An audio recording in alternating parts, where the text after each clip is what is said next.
Hopefully everyone's pumped about that Smiths Marathon. I know I sure am, and I'll be tuned in this upcoming Thursday from 7 a.m. to 1 a.m. right here on The Sting. Make sure you stick around for our summer marathon series. Throughout the rest of the summer, we will be playing a different band each week for 18 hours every Thursday. Just heard from the Eagles with Take It to the Limit. For that, from the Smiths, we previewed the marathon with Shoplifters of the World Unite.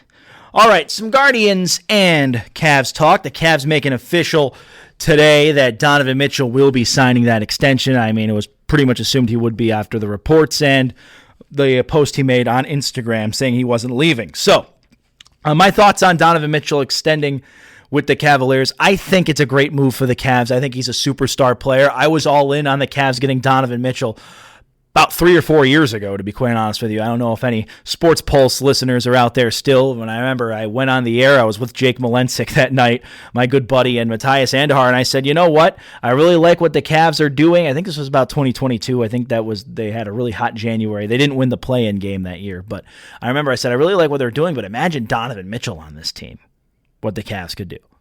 And then Donovan Mitchell became a Cleveland Cavalier, so I am really pumped about this. I've always loved Donovan Mitchell. I've loved his game. I love his personality. I just love everything about him. I'm really glad he's going to be staying in Cleveland, but obviously the rest of the Cavs roster needs a lot of work. I'm not sold that Darius Garland is the guy moving forward. I would look at moving him. Jared Allen, I think, needs to stay. Evan Mobley, I would like to stay too, but still something isn't jiving right about this core four mix. I know general manager Kobe Altman definitely loves the core four and probably wants to make it work however way he can, but I think he's going to have to make a move to split at least part of it up, whether that's Jared Allen, Evan Mobley, or Darius Garland. It depends, but now we know Donovan Mitchell is locked in to help bring a championship back to the Cleveland Cavaliers. We'll see if that happens, but I really like the direction the Cavs are going. It shows that they do have a good culture here, that they're focused on winning the whole thing at some point, but at the bottom line, you got to look at the stats too. Donovan Mitchell is 3-7 in playoff series all time. He didn't play too much in that last playoff series, but I'm still going to include it anyway just because that's the stats, that's the numbers, that's the figures. And you look at the rest of the Eastern Conference, Boston re-signed everyone essentially, and they just won a championship, so that's scary. Milwaukee still has Giannis and Damian Lillard. That's scary. The Knicks look like they got better on paper, and they pretty much have the entire Villanova roster now in New York. That's going to be interesting to see what happens there with the Knicks. Orlando has gotten better from everything I've seen. Philadelphia getting Paul George, that's a big deal. I actually would say Philadelphia may be the favorites in the Eastern Conference for next season, but the Cavs have to add something to this mix in order to make it work, because this right now to me on paper may be a 6-seeded team.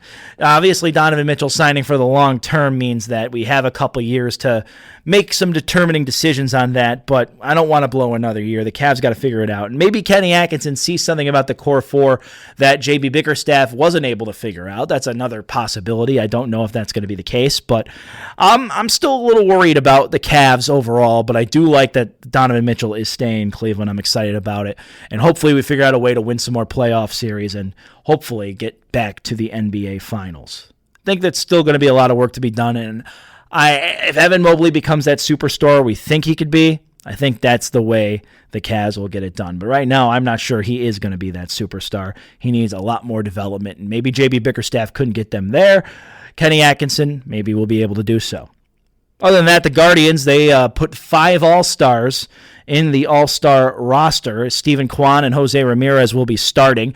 I think that's great. I think Steven Kwan, if he wouldn't have made it, that would have been a huge snub because he currently leads the American League, at least in batting average. It might be the entire Major League Baseball, but I'm going to have to double check that. But Steven Kwan leads Major League Baseball in batting average, at least the American League, as I just said. Take a look at Josh Naylor. He's gotten into the All-Star game. I think that would have been a snub, too, if you didn't include him. Jose Ramirez, obviously, making it. David Fry was actually a surprise to me because he actually really hasn't had a great June or July so far. Hopefully he's able to figure things out, but David Fry still having a solid year, and Emmanuel Clase is phenomenal. I think the best closer in baseball right now. we're in good shape with Emmanuel Clase. And just look at the series that took place today. We did relieve Hunter Gaddis, but Emmanuel Clase getting the job done, and we beat the Giants 5-4. Bo Naylor getting the job done a little bit today, too.